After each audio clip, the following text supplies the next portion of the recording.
Voilà, je voudrais commencer par remercier les organisateurs et en particulier Thomas Römer pour cette invitation, pour ce beau colloque. Nous allons effectivement nous plonger dans la sagesse. Dans un colloque dédié au thème de la vieillesse, il m'a paru opportun de revenir sur l'un des textes de la Bible hébraïque qui, selon bien des interprètes en tout cas, offre une description riche et suggestive des difficultés liées au grand âge. Je vais commencer par lire ce passage en lisant lentement pour que vous puissiez vous imprégner de ce texte sur lequel je reviendrai longtemps. Et je précise que je lis la traduction œcuménique de la Bible, qui est une traduction parmi d'autres. Il y aurait beaucoup de discussions philologiques à entreprendre sur ce texte, mais je ne vais pas le faire aujourd'hui.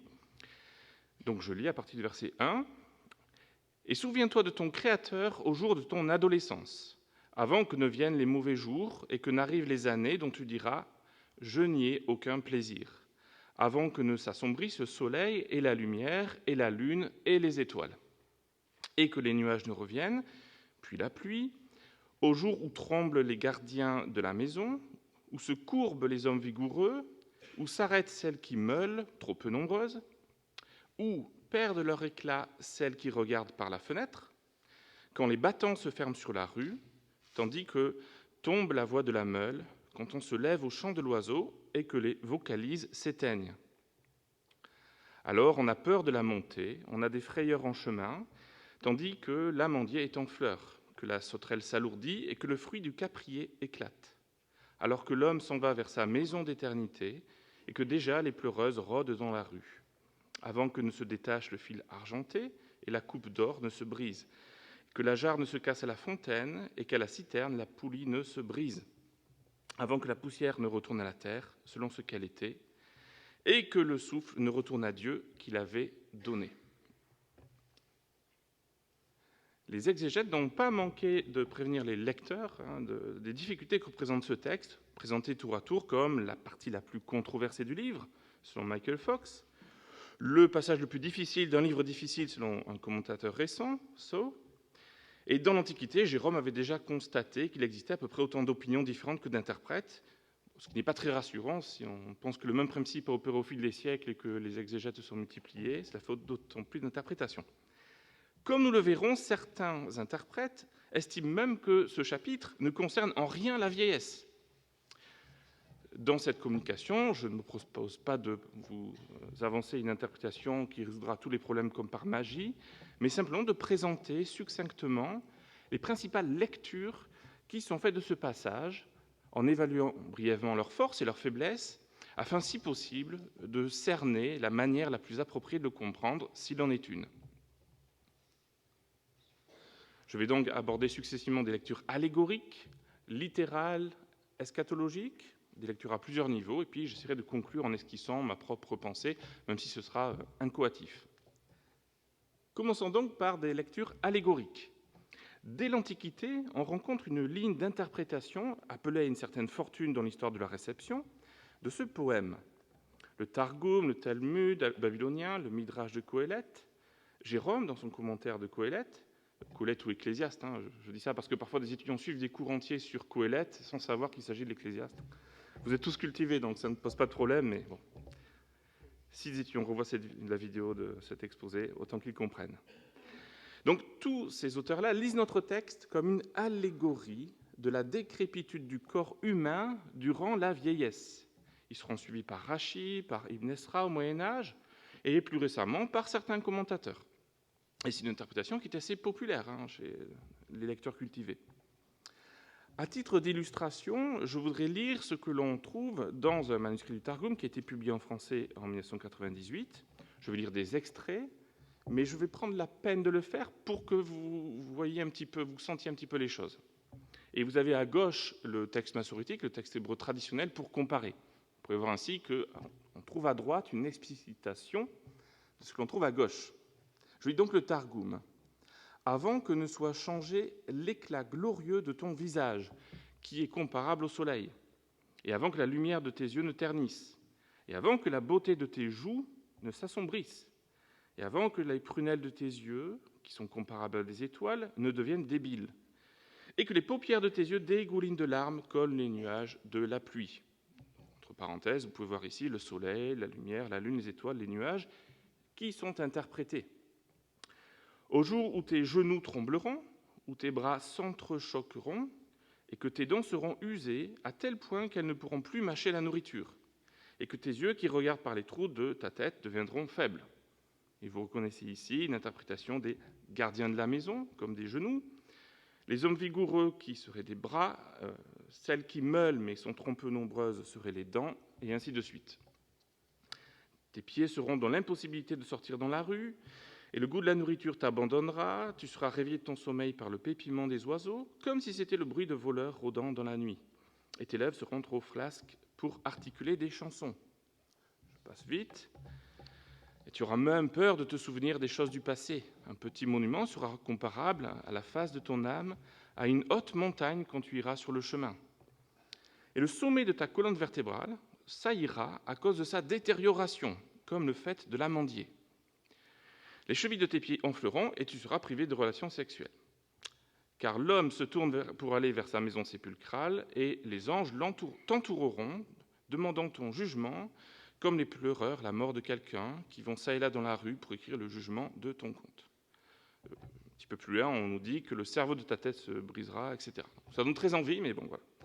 C'est une lecture de ce texte. Alors, il ne s'agit que d'un exemple d'une multitude d'interprétations qui ont été proposées au fil des siècles. Et il faut reconnaître que l'approche allégorique du texte n'est pas dépourvue d'attrait. Plusieurs arguments ont été avancés en sa faveur. Tout d'abord, le contexte. On estime qu'il prépare le lecteur, les versets précédents préparent le lecteur à une réflexion portant sur le grand âge. Plus précisément, la structure du passage laisse penser que l'on est sur une lancée qui va nous faire aboutir à une discussion sur la vieillesse. De manière encore plus précise, le verset 8 du chapitre 11, donc quelques versets avant notre poème, ce verset paraît jouer le rôle d'annonce programmatique de ce qui suit, car il évoque deux thèmes qui seront repris. Je lis ce verset. « Si donc quelqu'un vit beaucoup d'années, qu'il se réjouisse de chacune d'elles. » C'est le premier thème, la réjouissance. « Et qu'il se souvienne, deuxième thème, que les jours des ténèbres seront nombreux. » Et puis une conclusion assez classique dans l'Ecclésiaste, tout ce qui arrive n'est que futilité. Les versets 9 à 10 du même chapitre développent le premier thème, celui de la réjouissance, en l'appliquant aux années de la jeunesse. « Jeune homme, réjouis-toi de tes jeunes années, que ton cœur te rende heureux pendant les jours de ta jeunesse, etc. Car, conclusion, jeunesse et fraîcheur ne sont que futilité. » Puis, le poème sur lequel nous venons de nous pencher, au chapitre 12, développe le second thème, à savoir celui du souvenir. Mais il le fait à l'aide d'indications temporelles qui montrent que l'on passe à une période ultérieure de la vie. « Souviens-toi », c'est le même verbe que tout à l'heure, « de ton Créateur pendant les jours de ta jeunesse, avant que, etc. » Et nous aboutissons au fameux poème. Conclusion, futilité complète, dit Coëlette, tout n'est que futilité. Une traduction parmi d'autres de cette fameuse expression. On rend souvent le mot par vanité. Ici, l'expression « avant que », ad acher, répétée à plusieurs reprises dans le texte, joue un rôle crucial, car elle introduit un tournant dans le passage. L'idée semble bel et bien que l'on doit se souvenir de son Créateur durant la jeunesse, avant que ne se produise tout ce qui est décrit dans le poème, toutes les difficultés que l'on rencontrera plus tard. Nous reviendrons sur cette question, parce que ce n'est pas une interprétation, mais c'est un argument qui a été avancé en faveur de la lecture allégorique. Les partisans de l'approche allégorique croient ensuite constater que certaines allusions sont suffisamment transparentes pour servir de point d'accroche à leur lecture. Par exemple, il leur est loisible de déceler derrière la mention de « celles qui meulent » et qui sont trop peu nombreuses au verset 3, une référence à une dentition dont les effectifs décroissent, pour dire les choses ainsi. Ou encore, il serait bien connu que les personnes âgées font des nuits courtes et qu'ainsi on se lève au chant de l'oiseau, ou qu'on a le sommeil trop fragile et qu'un simple oiseau peut nous réveiller quand on est âgé. Quoi qu'il en soit, le verset 5 conforte l'idée que le texte part de la dernière période de la vie, car il précise, je cite, « alors que l'homme s'en va vers sa maison d'éternité ». Cette dernière expression est très bien connue en épigraphie ouest-sémitique. Elle apparaît sur des expressions en araméen, nabatéen, syriaque, palmyrénien, pour désigner une tombe, y compris des inscriptions funéraires. De plus, le verset 7 évoque de manière limpide la mort, avant que la poussière ne retourne à la terre selon ce qu'elle était, et que le souffle ne retourne à Dieu qui l'avait donné. On a une allusion assez nette à Genèse chapitre 3. Et puis, je précise également qu'il existe, je ne rentre pas dans ce dossier, mais des parallèles égyptiens où l'on évoque les difficultés dans la détérioration du corps durant la période de la vieillesse. Donc, si vous voulez, c'est un genre littéraire qui serait attesté. Cette approche allégorique se heurte cependant à de sérieuses difficultés. Et la première réside dans le caractère subjectif des analyses de détail, dont la multitude des propositions concurrentes témoigne de manière éloquente. Alors, vous avez sous les yeux un tableau qui donne quelques exemples des interprétations qui étaient données des différentes images du verset 2. Donc le soleil correspondrait au visage qui perd son éclat, ou à la joie de la vie qui s'estompe, à l'esprit qui s'affaiblit, la lumière au front, au nez ou aux yeux, et ainsi de suite. Et je suis redevable à un article de Hans Debel qui, dans une histoire de la recherche, synthétise un petit peu ces différentes interprétations. Donc, vous voyez, alors, c'est le début, je poursuis pour le verset 3 et je m'arrêterai là. Les gardiens de la maison qui tremblent, s'agit-il des mains ou des bras, des jambes, des genoux qui s'entrechoquent, des côtes, du dos?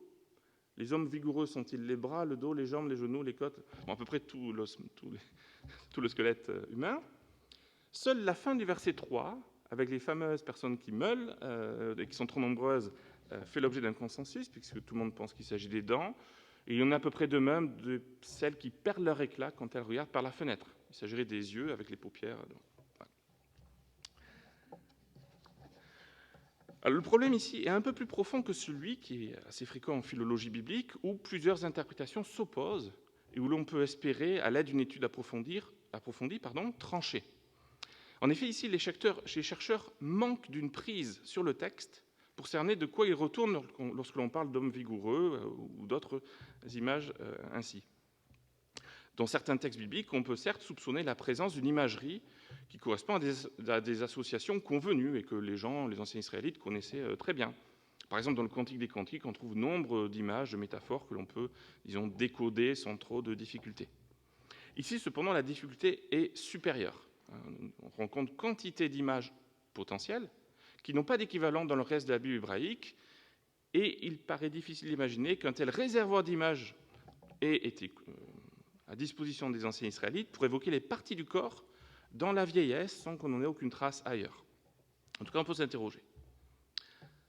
On peut également s'interroger sur la pertinence de certaines analyses.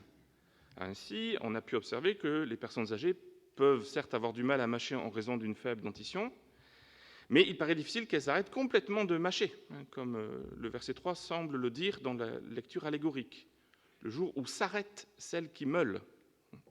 De même, tout le monde n'est pas convaincu que les anciens dorment si mal qu'ils sont réveillés par le chant des oiseaux.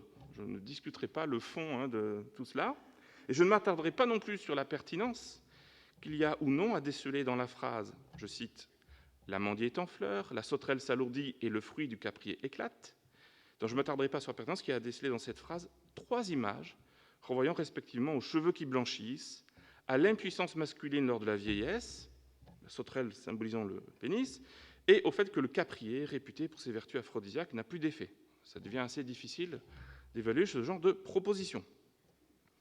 Troisième remarque, critique, la plupart des arguments avancés plus haut pour défendre l'approche allégorique pourraient aussi bien militer en faveur d'une interprétation qui mettrait la mort plus que la vieillesse au centre de la thématique. Il pourrait être conseillé à un jeune homme de se réjouir avant la mort. Et après tout, on a des allusions directes au tombeau, la maison d'éternité, et au retour du corps à la poussière et au retour de l'esprit à Dieu. Nous reviendrons un peu sur ce sujet plus loin. Quatrièmement et enfin, il est permis de se demander si l'espérance de vie dans l'ancien Israël permettait à beaucoup de personnes d'atteindre un âge si élevé que les phénomènes gériatriques, aussi caractérisés qu'on trouve dans ce poème, les aient concernés.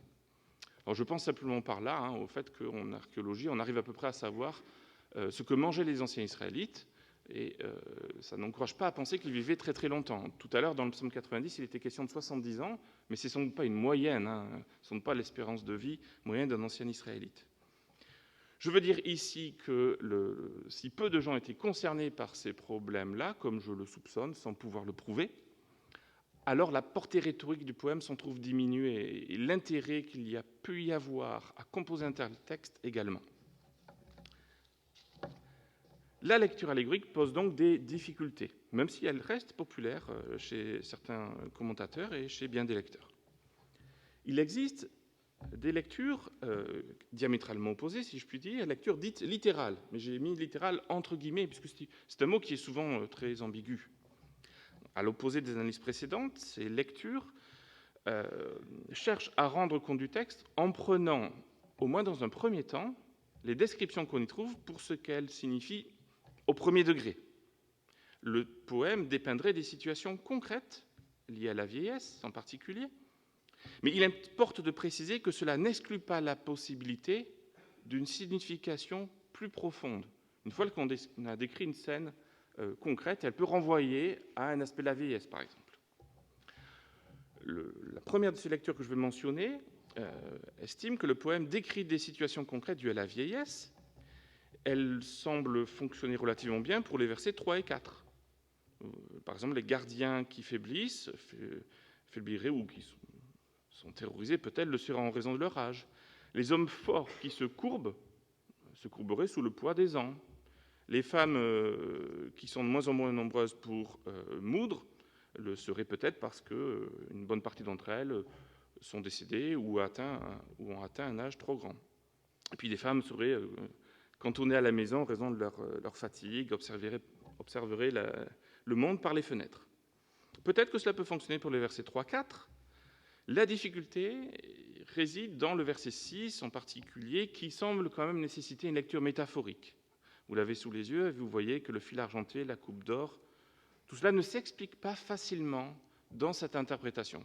Ou alors il faut supposer qu'il s'agit d'une rédaction différente, ce qui est possible, ou que l'on doit conjuguer cette lecture à une autre. Deuxième exemple de lecture dite littérale, le poème décrirait un domaine en ruine après la mort de son maître. L'idée, c'est qu'un domaine où l'agriculture et d'autres activités ont lieu, dépérit une fois que le maître de ce domaine est décédé, les activités cessent, la nature envahit les lieux. Et ce serait une façon supplémentaire pour Coëlette d'insister sur la futilité des efforts humains, et cette fois-ci à l'échelle d'un domaine entier, l'effort de toute une vie, si l'on veut. Je le dis rapidement, bien sûr, on pourra entrer dans les détails. La difficulté de cette interprétation, c'est qu'elle n'explique pas non plus tous les détails. En effet, que signifie l'idée que le soleil, la lune, la lumière s'obscurcissent dans ce cadre-là? Pourquoi est-ce que des hommes vigoureux seraient-ils contraints de se courber? Ce n'est pas parce que le maître du domaine décède qu'on a forcément de tels phénomènes. Il faudrait donc, disons, soit considérer que cette interprétation n'est pas bonne, soit la compléter par d'autres considérations. Mais nous verrons plus loin qu'elle a encore la faveur de certains exégètes. Certains estiment, toujours dans la lignée de l'interprétation précédente, que l'on a affaire à une cérémonie funéraire. Et le verset 5b soutient cette interprétation, donne du crédit à cette lecture, puisqu'on dit que l'homme s'en va vers sa maison d'éternité, donc sa tombe, et que déjà les pleureuses rôdent dans la rue. Mais ici encore, il est difficile d'expliquer les versets 6 et même 7. Enfin, on estime parfois, mais je passe vite sur cette lecture, que l'on a affaire à une description de l'hiver au Proche-Orient, en Palestine en particulier, ou bien d'une tempête qui approche. Alors, c'est une impression qui est peut-être un peu moins convaincante que les précédentes et qui n'explique pas non plus tous les phénomènes. J'en viens à la lecture que l'on peut appeler eschatologique, et qui est en faveur depuis quelques années en particulier, même si on a des antécédents dans l'histoire de la réception. C'est en particulier Saul, dans ce commentaire et dans un article, qui a rebondi sur une idée de Michael Fox en la développant et qui a mis en valeur une analyse selon laquelle le poème n'est pas directement une annonce de la fin des temps, mais l'auteur aurait superposé aux métaphores de la vieillesse un autre niveau de signification, en faisant usage des imageries de catastrophes cosmiques pour dépeindre la fin de l'existence humaine. En d'autres termes, Saul ne nie pas la présence d'allusions à la décrépitude du corps, il croit même en détecter plusieurs, mais il pense que le poème a réorienté le sens de ces images en leur donnant une nouvelle signification. Il s'appuie tout d'abord sur la présence d'une phraséologie et d'une imagerie qui sont typiques des textes eschatologiques, chez les prophètes spécialement. C'est manifeste au verset 2, l'idée que le soleil, la lumière, la lune, les étoiles s'obscurcissent constitue, grosso modo, un cliché des annonces eschatologiques des livres prophétiques. Je citais le livre de Joël, mais enfin, il y a plein d'autres occurrences. Ce serait, selon Sceaux, le cas encore au verset 3, avec l'expression « au jour 2 », au jour où, qui désigne un jour unique, tandis que la vieillesse est habituellement désignée par le pluriel, en tout cas les plus hauts dans le texte, les jours difficiles, si vous voulez. Alors, Sceaux voit ici une référence au fameux jour du Seigneur, annoncé dans divers oracles. Et puis, il ajoute que la clause « avant que les nuages ne reviennent puis la pluie » ferait allusion à la menace d'un déluge. Certains comprennent en fait, en traduisant différemment, que même après que les nuages ont disparu, la pluie revient. Donc, il y aurait la pluie incessante. C'est un peu moins convaincant à mes yeux. Alors, il est vrai, et c'est un deuxième point, que les descriptions des versets 3 et 4 s'expliquent relativement bien si une catastrophe est en train de se produire. Au verset 3, c'est la terreur face au chaos qui conduirait différentes catégories de personnes à un comportement, disons, peut-être surprenant, les gardiens de la maison qui tremblent, les hommes vigoureux qui se courbent, etc. En un sens, cette interprétation radicalise celle de la maison en ruine, du domaine en ruine, qui était évoquée plus haut. Aux yeux de Sceaux, cette description trouve un écho dans des scènes eschatologiques de destruction imminente et majeure. Il trouve des exemples jusque dans le Nouveau Testament, en particulier dans le fameux discours de Jésus, discours apocalyptique. On en discutera. La fin du verset 3, je cite, « Où perdent leur éclat celles qui regardent par la fenêtre » évoquerait des scènes bien connues où des mères attendent en vain le retour de leur fils dans le contexte d'une guerre. Puis au verset 4a, il serait question de la cessation des activités, disons, commerciales, sociales. Je passe vite là-dessus. Le verset 4b évoquerait même des oiseaux qui font du bruit en volant au-dessus des êtres humains, un petit peu comme des vautours. En outre, le poème, et c'est une remarque intéressante, le poème du chapitre 12 semble répondre, ça c'est assez accepté chez les chercheurs, au poème qui ouvrait le livre. Je ne vais pas les rendre entiers, mais je vous le mentionne, vous allez très vite vous en rappeler. Il y a des phrases célèbres, le soleil se lève et le soleil se couche, le vent va vers le midi et tourne vers le nord, le vent tourne et s'en va, le vent reprend ses tours, tous les torrents vont vers la mer et la mer n'est pas remplie, etc. La pointe de ce texte étant qu'il n'y a rien de nouveau sous le soleil. Dans le chapitre 1, on trouverait ainsi l'idée d'un cycle, une sorte d'éternel retour, la nature fonctionne de manière cyclique. Et puis au chapitre 12, en particulier la mention du soleil qui cette fois-ci s'obscurcit, on aurait l'idée d'une interruption de toutes ces activités, d'une fin du cycle normal de la nature. Donc cela répondrait au chapitre 1, et selon Sceaux, cela trahit le caractère eschatologique du poème du chapitre 12. Et puis enfin, Sceaux mentionne de manière intéressante un texte prophétique du 8e siècle avant notre ère, inscrit sur un mur plâtré, Cholet, qu'on a trouvé à Derala, dans la vallée du Jourdain. Je résume en un mot. Balaam, présenté comme un homme qui voit les dieux, a une vision nocturne qu'il rapporte à des responsables de son peuple. Il explique que des dieux puissants, enfin des Shadaïn en tout cas, ont demandé à un dieu, on ne sait pas si c'est le dieu Shemesh ou le dieu Shagar, peu importe, de fermer les cieux au moyen d'un nuage obscur, et ceci à jamais. Il s'ensuit, en particulier, entre autres choses, une réaction de divers animaux, des oiseaux, etc. Et puis, il y a des rituels, des tentatives de divination apparemment. À mes yeux, le texte est trop mal préservé pour en tirer une interprétation très précise, mais certains des éléments que je viens de mentionner sont assurés. Il faudrait, je pense, entreprendre une nouvelle étude épigraphique pour améliorer le déchiffrement et l'analyse philologique. Mais enfin, Sceaux mentionne ce texte à l'appui de sa lecture. On aurait là, si vous voulez, une imagerie qui était présente dans la région de l'ancien Israël.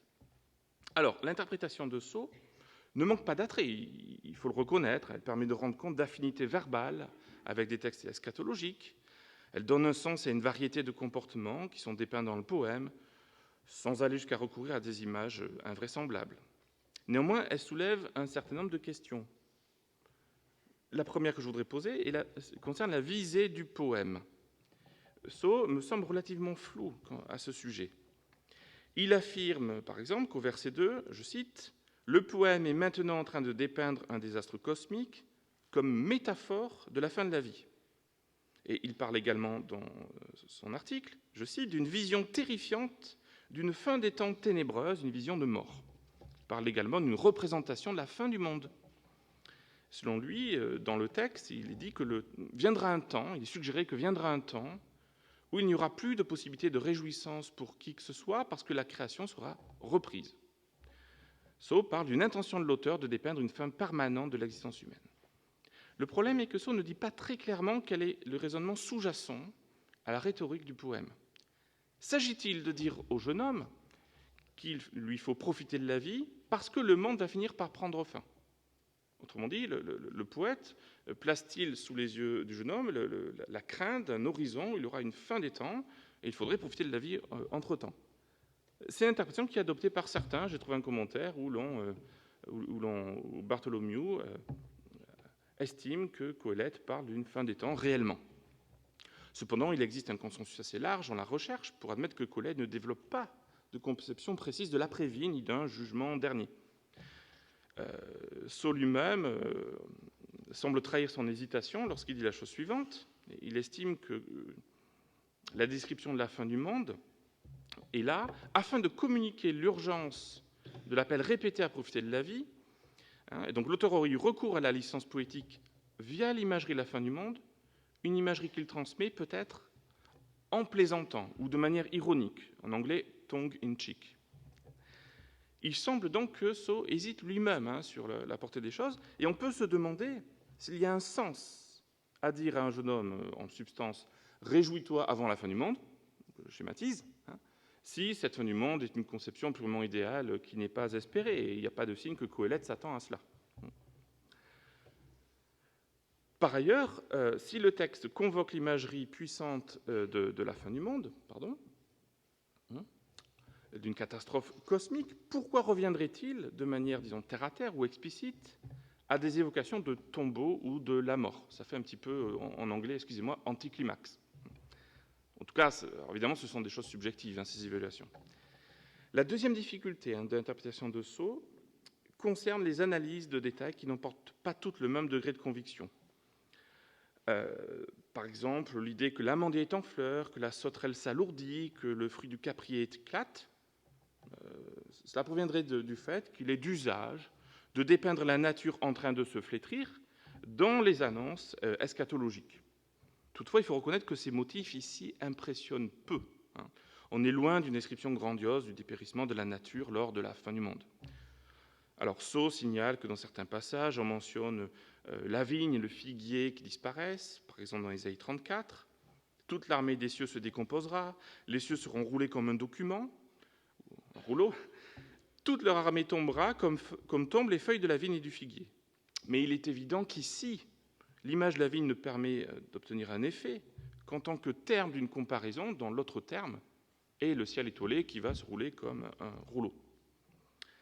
Sceaux me semble expliquer le caractère peu impressionnant de ces images par le fait que l'auteur a recyclé des expressions qui initialement avaient déjà un sens allégorique. Finalement, à mes yeux, et pour abréger, la phraséologie eschatologique me semble en fait peu impressionnante. Le fait de dire « au jour où » n'est pas suffisant à mes yeux pour établir un caractère eschatologique. L'obscurcissement du soleil, peut-être, et en même temps, certains y voient simplement une interruption du rôle qu'a joué le soleil dans l'ensemble du livre pour évoquer en fait un espace de vie sous le soleil, parmi le monde des vivants, si l'on veut. Alors, j'avance rapidement pour mentionner qu'il existe des lectures à plusieurs niveaux. En particulier, Michael Fox a proposé cela, alors premièrement rapidement dans un livre et surtout dans un ouvrage où il a relu l'Ecclésiaste, et puis Thomas Kruger est revenu sur cette question d'une manière assez fine. Selon Fox, en un mot, il y a plusieurs niveaux de lecture de ce passage, et ces niveaux ne sont pas exclusifs les uns des autres. Il y a un niveau littéral, il penche vers l'interprétation du domaine en ruine, un niveau symbolique et un niveau allégorique. Alors, je mets entre guillemets parce que le mot n'est pas très précis. Donc il admet, disons, le fait qu'il y a plusieurs lectures simultanées, ou disons compatibles, qui sont possibles de ce passage. Thomas Kruger, dans un commentaire, a développé une analyse très intéressante que je résume rapidement en 3 points. Sans lui, le poème concerne la mort et non pas la vieillesse. J'abrège. Localement, on rencontre des expressions qui sont susceptibles d'interprétations variées ou multiples, en particulier le verset 2. Et puis globalement, c'est le plus intéressant, le début du poème a certes des affinités avec des descriptions eschatologiques, mais la fin évoque la mort d'un individu, très clairement. Son idée, c'est que le texte déconstruit l'image d'une fin du monde en la ramenant à la mort d'un individu. Tout ce qu'il y a comme fin du monde, c'est la mort d'un individu. Et je vais me dépêcher. On peut poser des questions à cette interprétation. Je ne suis pas sûr que le passage n'évoque pas la vieillesse quand même un petit peu, mais je vais passer là-dessus pour ne pas dépasser le temps, pas trop. Et puis le fait de recourir à un langage eschatologique pour dépeindre la mort humaine, à supposer que ce soit le cas, je ne suis pas tout à fait convaincu, cela dénote-t-il nécessairement une volonté de réduire l'eschatologie à l'horizon de la mort humaine? Je pense que nous l'ignorons, nous ne sommes pas capables de trancher, et nous ne sommes pas capables non plus de dire que Colette avait une vision de l'après-vie ou d'un jugement dernier. Alors, je passe vite parce que j'aurais pu justifier un peu pourquoi les exégètes cherchent l'intention de l'auteur. Ma conclusion est la suivante. Premièrement, aucune interprétation n'est dépourvue de difficultés, ce qui devrait nous inciter à la modestie. Dans tous les scénarios, certaines expressions du poème demeurent énigmatiques. Deuxièmement, s'il est certain que le texte évoque la mort, le contexte, la structure, le passage et son contenu rendent plausible à mes yeux l'idée que les difficultés de la vieillesse y sont également thématisées, avant même de lire dans le grand détail le poème. Troisièmement, les lectures allégoriques paraissent aujourd'hui discréditées en tant que modèle explicatif d'ensemble. Elles ressurgissent de temps à autre, mais combinées avec d'autres lectures, ou bien simplement de manière fragmentaire, isolée. En fait, on se rapproche de métaphores locales. Et finalement, mon dernier point, il me semble qu'il faut interroger le présupposé d'une lecture suivie. Dans la plupart des interprétations, on cherche un modèle qui explique l'ensemble du texte. On cherche une scène qui se déploie du début jusqu'à la fin et qui expliquerait tous les versets. En réalité, je pense qu'il faudrait admettre la possibilité que nous avons affaire à une sorte de collage, l'expression est de Thomas Kruger, d'une série de vignettes peut-être indépendantes les unes des autres, qui ont un effet, alors, peut-être un petit peu,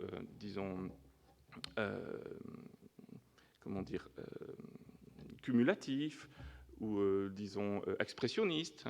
L'idée étant de transmettre une certaine conception des difficultés de la vieillesse peut-être, et en tout cas de la mort. Je raisonne par analogie avec ce qu'on trouve dans le Cantique des Cantiques, où l'on a longtemps essayé de lire un texte suivi, une intrigue, et où l'on admet en général aujourd'hui qu'il s'agit plutôt de scènes indépendantes les unes des autres, reliées entre elles de manière assez lâche. Il n'est pas obligé de chercher une grille unique pour expliquer l'ensemble du poème. Je tends donc vers l'idée que ce poème combine une série d'images, chacune en fait développe l'idée que quelque chose est en train de se finir ou de dysfonctionner, de s'achever, de se casser.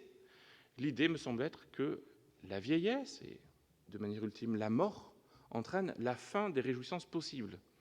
Et il faut se rappeler, en conclusion, qu'au-delà de toutes ces images, peut-être un petit peu déplaisantes pour caractériser la vieillesse, l'intention rhétorique de ce passage et de nous inciter à profiter de la jeunesse, ou en tout cas des belles années, puisqu'elles peuvent se prolonger, et encore plus aujourd'hui, tant qu'il en est temps.